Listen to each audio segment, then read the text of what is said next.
Genre. Salam. Perkenalkan, saya Safiera Juanda, perwakilan dari Duta Genre Kota Surakarta. Perkenalkan, saya Pars Erinasma dari Duta PR SMP Negeri 14 Surakarta. Kita berdua dari Duta Gesit SMP Negeri 14 Surakarta. Halo. Hai. Perkenalkan, kita berdua dari Duta Gesit. Aku namanya Rosenta. Ini saya Deva. Oke. Ini ada dari Duta apa aja? Oke, dari aku dulu ya. Aku Safiera Juanda. Aku di sini sebagai perwakilan dari Duta Genre Kota Surakarta. Oke, aku Partai Nasma dari Duta PR SMP Negeri 14 Surakarta. Oh, cantik-cantik. Ini kita akan membahas tentang kasus bullying di sekolahan ya. Oke. Untuk pertanyaan dari Duta Genre, Ya. itu apa saja bahaya tentang bullying? Oke, jadi bullying ya. Iya. Sebelumnya mungkin kita perlu tahu dulu tentang pengertian bullying kali ya. Jadi bullying itu dilakukan oleh sekelompok atau seseorang terhadap orang yang lemah atau orang yang tidak memiliki kekuatan. Jadi mereka berbanding terbalik. Orang yang punya kekuasaan itu entah mencemooh, entah mengejek orang yang lebih lemah daripada dia.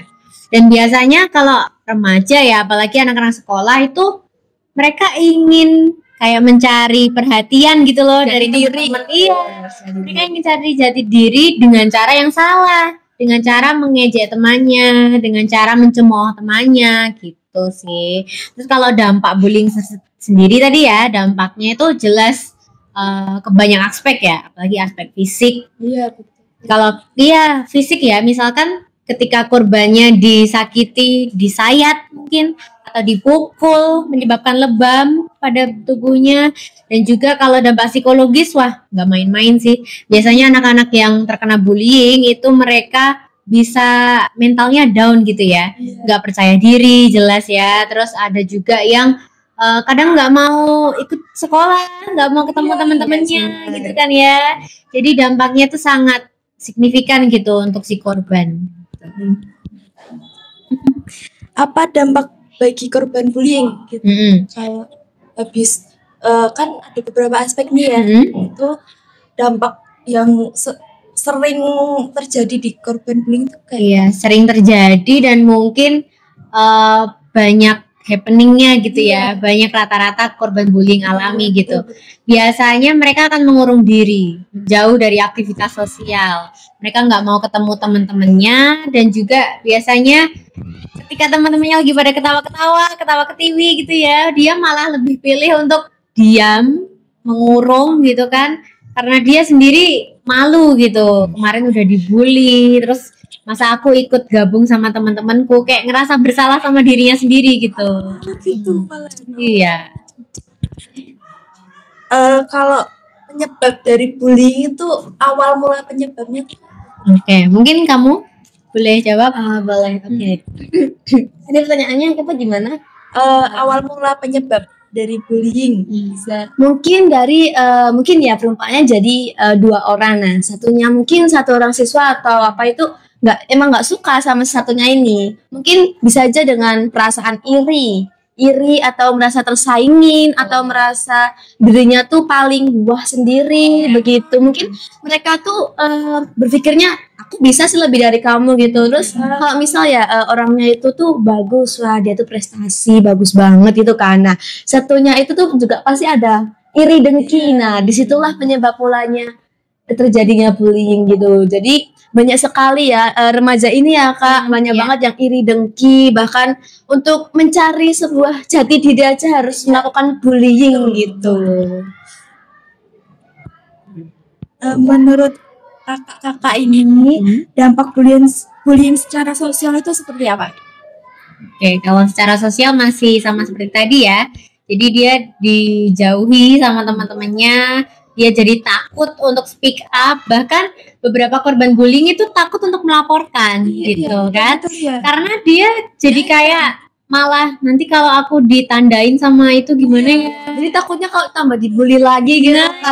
Malah takut tambah dibully lagi gitu. Nah, ini peran-peran teman-teman di sekitarnya ya, teman-teman sahabatnya itu harus paham lah ketika misal dia menjadi korban bully, terus dia sudah merasa untuk menutup diri, coba dirangkul gitu, supaya dia merasakan kehadiran teman-teman di sekitarnya gitu. Dia nggak ngerasa sendiri aja. Jadi teman-temannya harus peka sama keadaan. Betul banget. Mungkin si Deva mau kasih pertanyaan. Ada pertanyaan. Boleh. Apa hukuman yang cocok untuk pelaku bully? Wah, ini Berat ya. menarik nih. Coba dari kamu dulu deh. Soalnya kalau dibully ini tuh sekali udah mendapatkan bully ya, itu bener-bener kayak udah secara mental, fisik, bahkan tuh udah bener-bener udah masih ngerasa frustasi banget orangnya. Kayak kata kakak yang tadi kayak mengurung diri, takut bersosialisasi, takut speak up gitu. Kalau mungkin ya menurut aku sendiri hukumannya sih kalau di usia remaja gini ya mungkin seenggaknya kita kayak intinya deptak dulu. Kita coba tanya ke mereka, kamu kenapa bully sama ini gitu, kamu ada masalah atau gimana, atau kamu ngerasa iri dengki gitu, coba deh kamu bilang gitu. Kan kita kan juga bisa menjadi teman sebayanya dia gitu, bertanya tentang mereka gitu, kamu kenapa bullying. Nah terus kalau kamu sudah bertanya-tanya itu apa tujuan dia, penyebabnya kenapa kamu mau bullying dia gitu, coba kalian kayak kasih nasihat atau motivasi ke dia. Jangan bullying loh, kalau bullying tuh bakal dampaknya tuh besar banget gitu. Apalagi kalau kamu ngebully temen kamu itu gitu. Apa kamu nggak berperasaan kalau nanti yang orang ngebully, yang kamu bully itu bakalan mentalnya gimana gitu. Takutnya kalau dia ngerasa depresi itu kayak bener-bener di tingkatnya itu depresi itu benar-benar susah banget buat disembuhin kan Kak itu. Kalau kan mikirnya kayak aduh aku nggak pantas kayak di sini tuh ngapain di kehidupan ini, aku cuma dibully doang gitu kan. Jadi kayak gitu. Iya, dan ini ya kalau terkait dengan hukuman yang pantas itu sebenarnya ada step-stepnya ya, apalagi bagi para pelaku bullying. Jadi yang awal mungkin ketika bullying terjadi di sekolah itu sebaiknya ada tindakan tegas dari sekolah ya, entah dari guru BK biasanya, entah dari kepala sekolah, entah berupa lisan ataupun pemanggilan orang tua.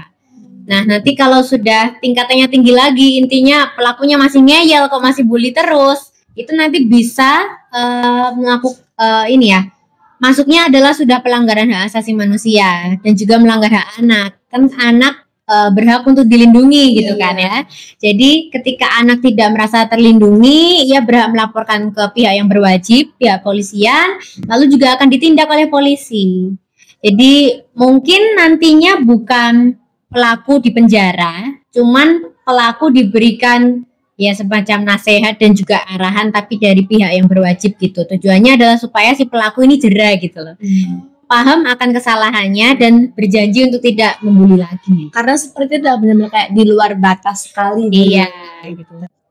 Baik Kak, dari penjelasan tersebut, aku mau tanya nih, kan kalau semisal pelakunya itu masih tetap ngeyel, masih tetap yang malah tambah parah banget, udah dikasih peringatan dan lain, tapi malah tambah parah, itu cara terakhir, tindakan terakhir itu gimana? Wah, itu wow. Berarti udah sampai tinggi, tingkat tinggi banget gitu ya. Sampai mungkin pihak sekolah sudah nggak bisa mengatasi, mungkin orang tua juga udah bisa nggak bisa mengatasi gitu ya. Ya jalan keluarnya ya harus dengan pihak yang berwajib gitu, karena supaya menimbulkan efek jera gitu loh ke pelakunya. Jadi nggak apa-apa, kalian para korban bullying mungkin di luar sana yang belum berani untuk speak up, belum berani untuk menyuarakan kalau dia terbully, itu kalian nggak apa-apa kalau misal dengan cara baik udah nggak bisa, silahkan melaporkan ke pihak yang berwajib.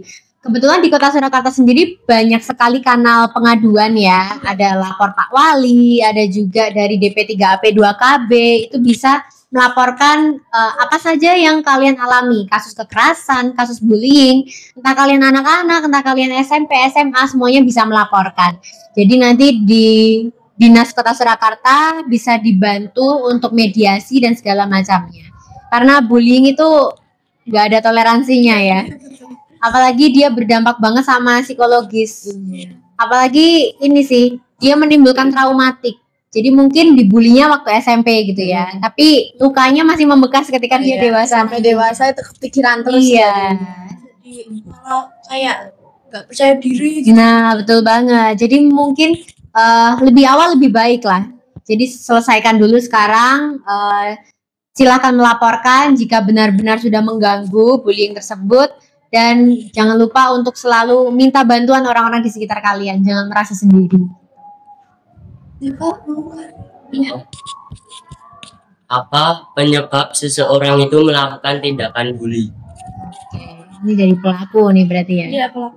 Kenapa pelaku sampai melakukan bullying gitu ya? Menurut aku ada beberapa aspek sih ya. Yang pertama itu si anak tersebut itu kadang di rumah itu tidak mendapatkan perhatian yang cukup dari orang tuanya. Bener nggak? Benar. Jadi kadang di rumah dia cintanya tuh nggak dipenuhi gitu. Makanya dia mencari cinta di sekolah. Mencari Dengan cara- kasih sayang gitu. Iya, mencari kasih sayang di sekolah dengan cara yang salah. Dia berusaha mencari teman dengan cara membuli. Kalau misal dia membuli kan biasanya itu grup-grupan kan ya. Biasanya dia punya grup banyak orang tentang ini nih kalau kita nggak ngebully si dia, kita bukan satu geng gitu. Nah itu tuh yang memantik. Wah berarti kalau supaya aku bisa diterima sama grupku, aku harus ikut membuli gitu. Biar aku disayang, biar aku dikasih perhatian sama guru-guru. Semua perhatian beralihnya ke aku gitu. Itu juga awal mulanya sebenarnya dari rumah ya. Jadi orang tuanya tidak memberikan cinta sepenuhnya kepada anaknya. Itu terkait dengan pola asuh sih. Mungkin kalau kamu ada tambahan?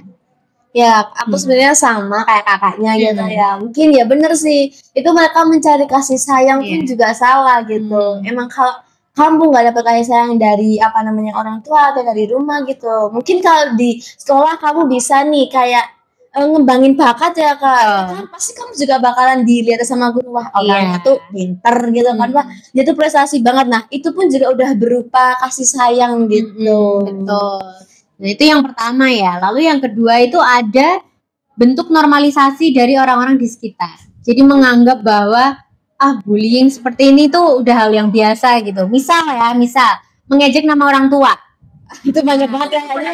Kan ya. Nah, saking banyaknya kita sudah menganggap bahwa itu adalah bukan bullying. Itu normal, itu bukan sesuatu yang menyakiti hati seseorang gitu. Nah, itulah yang harus dilawan. Nggak cuman mau mengejek nama orang tua ya, mungkin ada juga yang cuman jawil-jawil gini atau entah mencubit-cubit kayak gitu. Mereka menganggap bahwa itu bukan tindakan yang bullying, padahal ketika itu dilakukan secara terus-menerus gitu ya, sekali, 2 kali, 3 kali, itu lama-lama jadi kebiasaan. Korbannya juga merasa risih atau nggak nyaman gitu. Walaupun tuh kayak lelucon gitu ya. Gitu. Disitulah biasanya korban baru akan memberontak ketika sudah dilakukan kebiasaan yang cukup lama. Tuh. Terus untuk pertanyaan selanjutnya, apa saja jenis bully? Oke. Banyak ini tuh kayak Kayak yang verbal gitu, dan bahkan secara fisik, secara perkataan gitu, bahkan di bullying sosial media tuh malah lebih gitu. Ini ya namanya cyberbullying ya zaman sekarang ya. Dia ngetik komentar yang enggak senonoh gitu kan, terus konten-konten yang menjelekkan satu pihak gitu kan ya. Itu malah ini sih marak banget lagi. Banyak banget. Nyelkit itu di sosmed. Iya, soalnya dia punya jejak digital kan ya. Jadi sampai besok tahun-tahun depan itu komentarnya masih ada juga. Kita masih bisa lihat komentar itu gitu ya. Walaupun sudah dihapuskan, kan jejak digital tuh banyak banget. Betul. Iya benar. Lalu ada juga fisik mungkin ya. Kita bahas dulu dari bullying fisik. Fisik itu cubit ya, yang menimbulkan bekas luka di tubuh kita. Cubit, entah jambak rambut gitu ya, menarik rambut kayak gitu. Terus ada juga yang secara perkataan, tadi menyebutkan nama orang tua gitu ya, terus mengejek namanya, memberikan julukan gitu ya, misalkan sorry ya, gendut atau kurus atau hitam atau putih, itu kan menyudutkan salah satu pihak juga ya. Tuh, terus ada juga tentang psikologis. Jadi dia mengejek, tapi dia sangat menyakiti hati gitu. Sampai-sampai dia kehilangan rasa percaya dirinya. Semisal gosip, fitnah. Yes. Nah, mengecap seseorang yang bukan sebetulnya itu milik dia sendiri gitu loh. Menggosipi dia, memfitnah dia, itu kan sakitnya tuh nggak kelihatan gitu loh, tapi sakitnya secara psikologis gitu. Itu bakal kayak keinget terus-terusan gitu kan. Soalnya udah dikatain gini misalnya, kamu gendut banget gitu kan, kita kayak ngerasa kok gendut banget ya. Aku juga nggak mau punya badan kayak gini gitu. Jadi insecure, nanti dampaknya ke yang lain lagi, wah. Mungkin ya warna juga. Ini untuk pertanyaan buat Duta Pikir. Apakah di SMP 14 ini itu ada kasus bullying? Pasti ya mungkin ada ya, mungkin ya. Karena aku juga di kelasku sendiri juga ada mungkin. Jadi ya mungkin cuma beberapa doang gitu. Tapi semaksimal mungkin SMP 14 Negeri Surakarta ini tidak ada kasus bullying juga. Diusahakan gitu.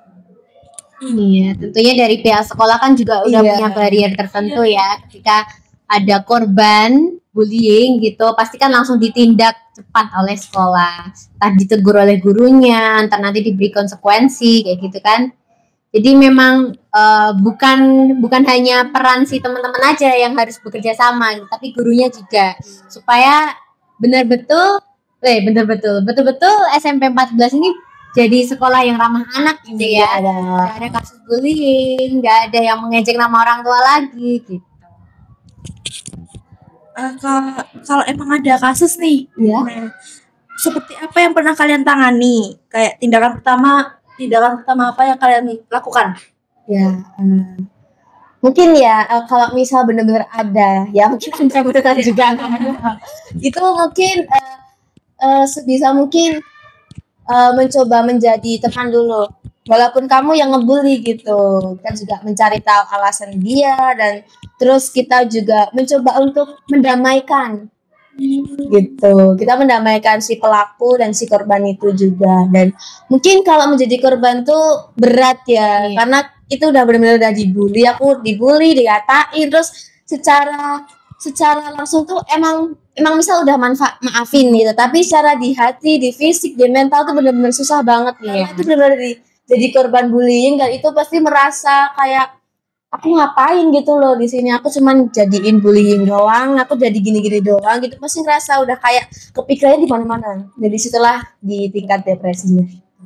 Kalau sebenarnya aja udah sih, cukup sih, bener banget sih apa yang dikatain Paris ya. kalau tingkat depresinya semakin tinggi, nah korban bullying kan nanti kayak berpikir apa diri gitu kan. Iya kan, jadi sangat amat memprihatinkan. Betul, itu kalau udah ini ya, misal dia udah nggak tertahan dengan kondisi lingkungan sekitarnya, apalagi dia nggak punya teman. Jadi kadang-kadang yang menjadi korban bullying itu orang-orang yang lemah kan, dan biasanya nggak dipedulikan sama temennya gitu. Nah ini teman-teman, walaupun udah tahu kalau misal seseorang terjadi ada kasus bullying dan dia menjadi korban, jangan sampai ditinggal sendirian. Karena takutnya itu tadi, dia bisa bunuh diri gitu. Untuk tingkat depresi yang sudah paling tinggi itu, dia bisa sampai bunuh diri. Karena dia udah merasa sendiri, nggak punya siapa-siapa, nggak ada tempat untuk bercerita. Jadi dia udah suntuk gitu ya istilahnya ya, udah suntuk, pikirannya udah ruwet-ruwet, mau gimana gitu, nggak ada yang positif lagi. Udah pikirannya, berarti jalan satu-satunya emang aku harus mengakhiri hidup gitu. Apa faktor yang sering mempengaruhi terjadinya bullying di sekolah? Di sekolah SMP 14 ini? Oke, mungkin faktornya banyak banget ya, apalagi kita yang masih benar-benar remaja, belum kayak apa ya, belum semaksimal tuh berpikir secara dewasa ya, kayak ya masih lagi kayak ya gitu, kayak kita mencari jati diri gitu, kayak aku nih kayaknya keren kok, ngapa kayak gitu kan, lah keren kamu apa, kamu tuh lemah cuma gini doang gitu. Padahal dengan faktor kayak begitu kan, semakin kalian mencari jati diri, semakin naik, kalian pasti juga bakal mencari gimana caranya aku jadi keren.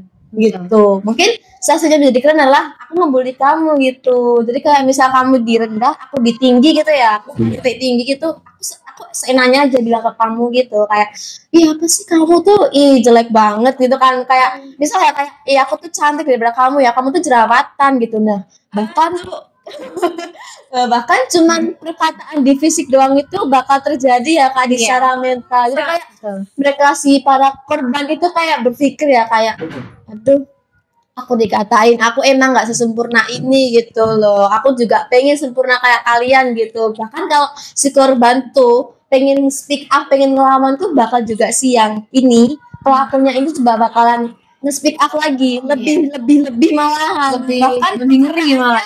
Lebih ke wah banget katanya bener-bener udah masuk hati banget, cara mentalnya juga pasti sakit hati banget si korbannya itu.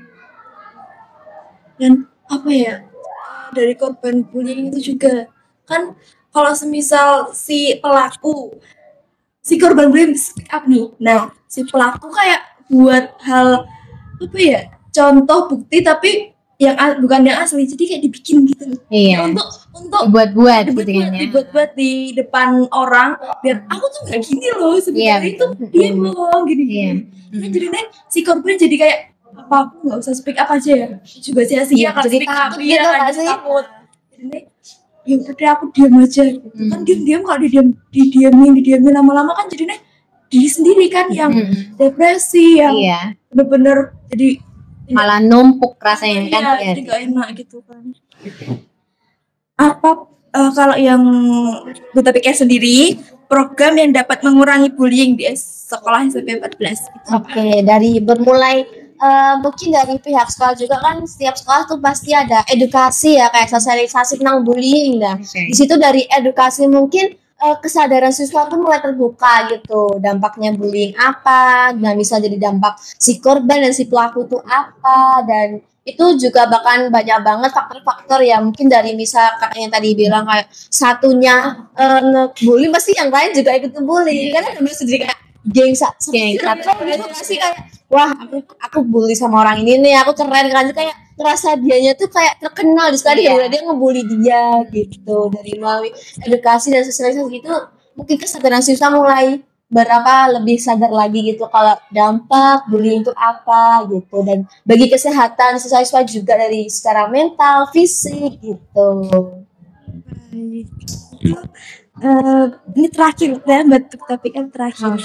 Bagaimana cara Duta PKR mengatasi masalah bullying? Oke, mengatasi ya. Mungkin dari aku sendiri, karena aku duta ya, aku kan mempunyai program kerja aku sendiri gitu kan. Nah, aku di situ kasih ruang untuk mereka yang mau bercerita gitu. Terus aku juga mengedukasi juga, sama kayak dari sosialisasi juga. Mungkin nggak secara semua ya, mungkin dari temanku dulu, aku bilang ke temanku gini, kayak kamu jangan bully dong, kasihan dong kalau misal kamu dibully balik gitu gimana gitu kan. Terus kalau udah ya mungkin dari kelas lain mungkin aku bakalan bilang ke temennya, walaupun temennya tuh bukan pelaku maupun korban gitu. Nah bisa aja tuh si temannya itu bakal bilang ke teman yang lain juga gitu, karena satu orang bisa berdampak semua gitu. Dan dari situ pun mungkin masalah bullying itu bisa berkurang juga gitu. Terus untuk pertanyaan selanjutnya masih untuk Duta PKR, apakah guru di SMP Negeri 14 sudah ada tindakan untuk memberhentikan tindakan bullying? Yang jelas sudah ada dong di sini dong. Kan banyak kan guru yang sekali memperhatikan, walaupun mereka mengajar pelajaran tuh pasti setiap guru tuh memperhatikan mereka. Misal kita udah belajar bareng-bareng nih, nah guru kan juga jelasin. Nah itu tuh kadang itu guru tuh diam-diam tuh memperhatikan satu-satu siswa itu, kok mereka sendirian ngapain gitu, terus kok yang lain pada ngumpul ya, kok dia sendirian, kok dia bukannya kalau semua udah ngumpul salah satu tuh harusnya ngajak gitu kayak ayo ikut kumpul bareng gitu kan. Nah pasti kan ditanyain itu kan, pasti gurunya tuh udah mikir-mikir dulu gitu, ini kenapa kok sendirian gitu, walaupun kita sendiri nggak sadar sebagai siswa ya. Guru ngejelasin, kita cuma fokus ke pelajaran, tapi guru itu bakalan memperhatikan siswa itu, dia kayak gimana orangnya, terus kalau di kelas tuh gerak-geriknya gimana, sifatnya gimana gitu ya, kayak makanya ditambahkan Iya sih betul. Jadi itu tadi peran guru itu sangat besar. Betul banget yang disampaikan Paris. Kalian tuh sebetulnya di screening sama guru-guru kalian. Sama wali kelas kalian tuh sebetulnya diperhatikan. Jadi kelihatan kalau semisal dia kok diem-diem nih ya, kok jauh dari teman-temannya, itu pasti dari guru juga langsung ada tindakan untuk entah menanyai anak tersebut, entah nanti anaknya dipanggil lalu ditanyai secara pribadi gitu. Terus selanjutnya, apakah guru bimbingan konseling di SMP Negeri 14 sudah pernah menangani kasus tindakan bullying? Oh sudah. Oke. Itu benar-benar sudah banget gitu. Apalagi mungkin contohnya di kelas aku tuh ya, mungkin kelas aku banyak yang bully-bullynya kayak secara bapakmu jenenge Yanto. Kayak gitu ya, mungkin sebenarnya itu cuma lelucon, tapi si korbannya tuh ngerasa nggak terima tuh aku sih bapak aku sekolah aku sekolah bapak aku gitu kan. Mungkin dari situ si korban juga bakal bilang gitu, kayak bilang bu itu nggak bu, dia ngata-ngatain guru apa sama apa orang tua, terus nggak orang tua aku padahal yang sekolah aku loh bu gitu. Jadi mungkin dari bimbingan konseling itu ya, atau disebut dengan DK ya bu, ya DK gitu bakal nasihatin ke si yang pelaku itu, kayak bilang kamu jangan bilang orang tuanya dong, yang sekolah aja siswanya bukan orang tuanya gitu, kamu ngefans ya gitu. Iya, jadi selama masih bisa dalam ini ya, bisa diomongin baik-baik, masih bisa dalam suasana kekeluargaan, ya silahkan diselesaikan gitu. Harapannya kan sekali aja itu gitu loh ngebulinya, besok-besok jangan lagi. Ada lagi? Terus apakah di SMP 14 sudah ada poster untuk stop bullying? Nah, dengan ini ada. Itu yang di depan itu kan juga ada, di sini ada juga di bagian itu, coba kayak bullying gitu ya, stop bullying. Bahkan bukan cuma berupa poster juga. Aku juga ada bilang berupa edukasi dan sosial itu. Jadi di situ kan kesadaran siswa tuh semakin terbuka juga dengan kasusnya bullying di remaja saat ini juga. Kita ada pertanyaan Mbak. Ini pertanyaan terakhir buat Duta Genre. Oke. Nah, bagaimana caranya agar kita tidak menjadi korban maupun pelaku dari bullying? Wah, ini penting banget ya. Kalau yang pertama dulu deh, korban. Gimana caranya supaya kalian tidak menjadi korban bullying? Yang pertama, teguh dengan keinginanmu, prestasimu ditingkatkan. Jangan takut cuman sekali dibully itu mengalihkan seluruh duniamu gitu ya. Tetap tingkatkan prestasimu, harus tetap jadi anak pintar, anak yang berprestasi, supaya kamu nggak dipandang lemah sama si pelaku bullying. Kan biasanya membuli itu karena dia memandang anak itu tuh kayak lemah gitu loh. Anak itu ini nggak punya prestasi, ini kayaknya pantas nih aku bully nih. Biasanya pelaku bully mencari orang-orang seperti itu. Nah, dengan kalian menunjukkan prestasi, dengan kalian menunjukkan keeksisan kalian gitu ya, mereka akan takut gitu untuk membuli kalian. Itu yang pertama ya, untuk korban. Lalu yang kedua, jangan biarkan bully ini mengganggu aktivitasmu. Jadi tetap ketika di rumah, ya jangan kepikiran apa yang sudah dibully oleh pelaku gitu. Tetap lakukan pekerjaan rumah, tetap mengerjakan PR, entah membantu orang tua, dan juga peran orang tua di sini adalah untuk mendengarkan cerita dari anak-anaknya, supaya anak-anaknya itu merasa nggak sendiri tadi ya. Ketika misal dia dapat perilaku bully dari sekolah, di rumah dia memflorkan atau menceritakan ke orang tuanya, supaya apa? Orang tuanya juga bisa bertindak tegas gitu loh. Memberikan nasihat, atau memberikan apapun itu. Ketika anak sudah berkumpul dengan orang tuanya, kan akan ada rasa dilindungi gitu loh. Jadi anaknya nggak takut untuk dibully gitu. Lalu selanjutnya bisa juga kalian menumbuhkan resilience atau kekuatan batin yang kuat gitu dari dalam diri kalian. Jadi jangan sampai dibully dikit aja langsung sensitif, langsung baperan gitu. Tapi harus kuat pertahanan mental kalian supaya gak dibully, gak gampang dibully dan gak gampang sakit hati gitu. Itu untuk dari korban ya. Kalau dari si pelaku, kalau aku boleh saran gitu ya, bagaimana caranya supaya orang tua itu memperhatikan anaknya dengan sangat betul gitu ya. Karena kan biasanya tadi aku udah bilang ketika dia di rumah tidak terpenuhi tangki cintanya, dia akan mencari tangki cinta di sekolah. Jadi ketika di rumah dia disayang sama orang tuanya, dia diperhatikan oleh orang tuanya, maka harapannya di sekolah tidak akan mencari perhatian yang lebih atau mencari perhatian yang lain gitu dengan cara bullying. Itu kalau dari sisi pelaku dan juga sisi korban.